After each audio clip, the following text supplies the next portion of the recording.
Hello, this is Paolo Jasmine, and today I want to make a quick video blog. And what I want to talk about today, I want to talk about a myth that has been going around with employers about not hiring people that are currently unemployed.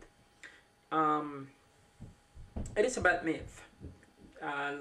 According to I was watching a report on 60 Minutes, and they were talking about how some people think, how some employers think that a person that has been unemployed for too long is lazy, or they just don't want to work. I don't think that that is a myth that has absolutely no basis. And I don't say it doesn't have any basis on me. The thing is, because finding a job is so competitive. You apply for any type of job today. It doesn't matter what it is, whether it's in a McDonald's or anything. Basically, there's too much people already, so you're competing against a lot of people.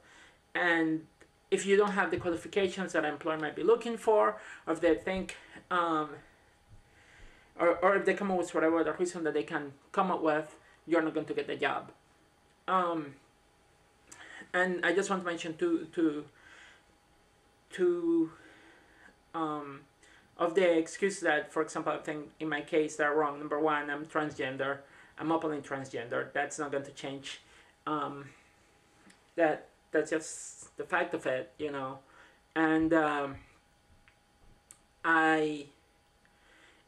even though my presentation is always feminine and I already took care of changing my legal name and all that stuff, I still feel that when I go to interviews, maybe people may or may not read me. And by read me, I mean they might be gender confused. I don't know about that. Usually I pass very well. I never had a problem when I go out or anything like that. But I'm pretty sure that some people may see some of my features and they might question my gender. But still, for me it's a bullshit excuse not to hire somebody because they are transgender. The other excuse that I feel could be my case is overqualification. I have a lot of education, and I don't know if that really is something that employers feel intimidated about. The thing about overqualification is it's basically a way of ditching you out of the opportunity. Removing you out of the opportunity right from the bat. Based on the perception that, you have a lot of applications, so if you find something better, you're going to go. Number one, duh. I might probably do that, because I think everybody wants to be better themselves off. And if I start a job and I'm working there for a while, and I get an offer for a better job that's going to pay more and offer more things and will be in my field and will give me more career opportunities rather than stay stuck in a retail job that you have barely no control over your career, I'm going to move to the other job. I think anybody that has a rational mind will probably do the same. Yet, so what? It will happen. So what? What's your fear? What happens is and this is the thing from my perspective. If I'm going to apply for a job that doesn't require too much education, even though there might be the perception of this person might probably walk away after if they find something better, the bills doesn't stop. Right now, my bills, I have a phone bill, I have an electric bill that I have to take care of, and I don't have a job. So technically that excuse of not hiring somebody because they have a lot of education, they're going to go away. It's affecting me greatly, because what the hell I'm going to do? I still have to find money to pay and take care of my expenses, and without money there's no thing I can do. And so the excuse of overqualification, I think it's total complete bullshit. about overqualification and jobs. See, I think it's bullshit, you know. Um, and it bothers me because, you know, I'm struggling right now, and I feel like employers don't give a fuck. And on top of that, I've been lucky that I got at least I do fight choreography, and I'm getting paid for that type of work right now. You know, even that is not much. But also it creates other problems that I felt all bullshit too. And I felt it's like I want what I'm looking for right now is not a full-time job that will consume a lot of my time. I don't want that. I want a part-time job that is flexible enough to put my personal business, you know. Um, the fact that I was employed has forced me to think other ways of making money.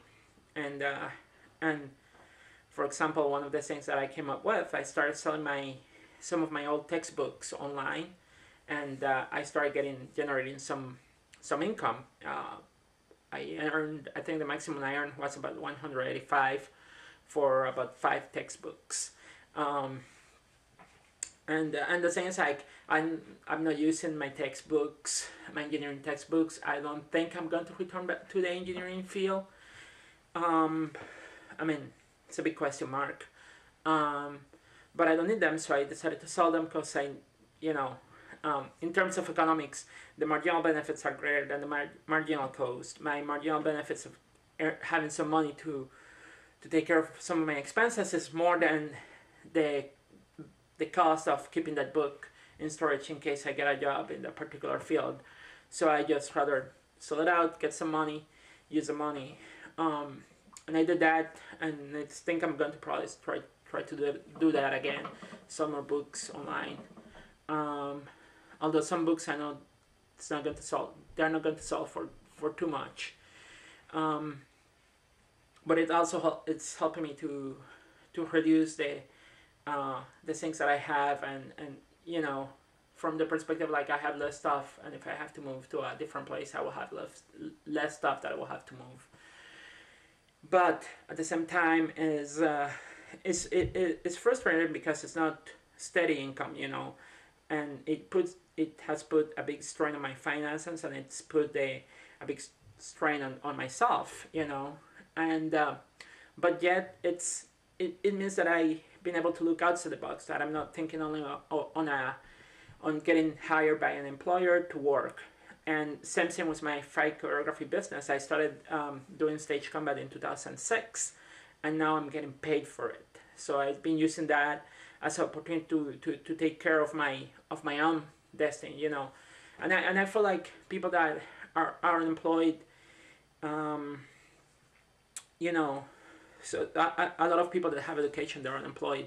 I think maybe it's time to look at ways of like you be the boss, you be the one generating your own work. You know, you have experience, you have education, put it to work. You know, that's basically what I did. You know, I have the skills. I'm lucky that here there are not many people that do what I do with stage combat, and that has created a little bit of a market for me. But it's not a big market. It's a very small market.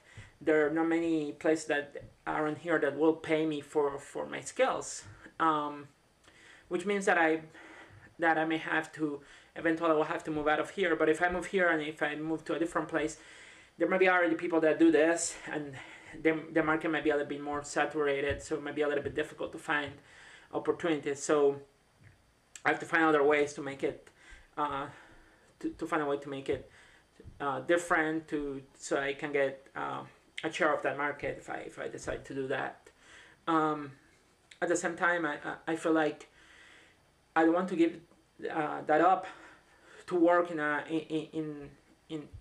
part-time job, because this is my baby. You know, I've been working for this for a while, and getting to this point has taken a lot of me, you know, and I spend a lot of money, and now it's kind of like, you know, I'm getting compensated, and it's nice to have this. But at the same time, I don't want to lose what I have, because it took me a while to get here, and just, you know, this is like a business. When you run your own business, when you make a contract, whether it's verbal or non or written, you have to keep it. Otherwise, your reputation is going to to get tarnished, and you are not going to be employed in the field anymore. So you have to keep your words. When you give a contract, this is my business, and once I give a word that I'm going to do that particular job, I better keep my word and do that job, and I feel like some people may say like, oh, but you need a job, another job that's going to be more steady. But at the same time, it's come to a situation, yeah, if I give this up to open my schedule, will people still hire me? Will there be a guarantee that I'm going to get a job in another thing that would generate more steady income? When I look at it right now, I mean, I haven't been able to get that in the past 3 years. So how can I guarantee that I'm going to get a job, now? For the last 3 years, I've been trying to do this, and before I got to this point that I'm busy right now and generating money on my own with my business as a fight choreographer, before I wasn't that busy, and I had a lot more availability, even though I was in school, but I had a lot more availability to be able to work, and now I don't have that. Now I have my personal compromises of my personal business, and how can I keep both, And I do believe that, I do believe and I do think that it's possible to find a job that is flexible. I know it's out there, I just haven't found it yet, And I hope that eventually I can find, I can find that, I also hope that I can find a job that somebody will give me an opportunity, a chance, Like the sad part about my background is like, yeah, I do have a lot of education, but I never had to work in retail. I never had to work in a supermarket. I don't mind doing that, and I wish I had some experience on that. But I make certain decisions. Like my dad paid for my education. He told me like, go to school. I will take care of your education. He gave me two options basically. He said like, either you can decide not to go to school, and you will have to get a job, or you go to school and I pay you the bachelor's degree. And I decided to take the chance of going to school and getting the education. Even though I didn't want to study what I originally studied, I stuck with it and I finished. And I just wish somebody would give me a chance, honestly. It's like everything, you start on something, you learn, and you continue working, I just need a chance, I just don't like the situation that I'm in, that I barely have money to take care of my expenses. It sucks. In the sense like my family's not nearby, and I don't like asking money to my dad. I think I want to be responsible for myself. I can take care of myself. I used to be able to do that, and I still can, but I need an opportunity. I need somebody to give me a chance. Doesn't matter what it is. But I need that, I need to generate income on a steady basis, because this totally completely sucks. Like, it sucks very bad, because it's like, I get some money from my dad, and it's like, it's gone, and it's like, shit, I mean, once it's gone, it's gone, and because if I'm not working, if I'm not generating income somehow, it sucks. Like, a few examples, like my medicines for I take hormones and I take a blocker. It costs $56, the blocker, and the hormones about $10. I don't have Medicaid right now, so I have to pay that out of my own pocket. That's a monthly expense. That's money that I have to spend. My internet costs $21 a month. It's in today's age, you need to have internet. I need to replace a few clothes. I don't have, I don't have enough clothes, and I need money to buy and replace the clothes that are broken, and food. I'm lucky. I got the food. I got some food stamps, and my last managing was a food stamps, but it totally completely sucks. Honestly, it sucks very badly, and the thing is like, it's a bad situation, honestly. In the end, I'm doing what I'm doing, and I'm trying and keep going, but it's like it's frustrating sometimes. You know, it's really frustrating. You don't know. I don't know when I'm going to be able to get out of this situation, and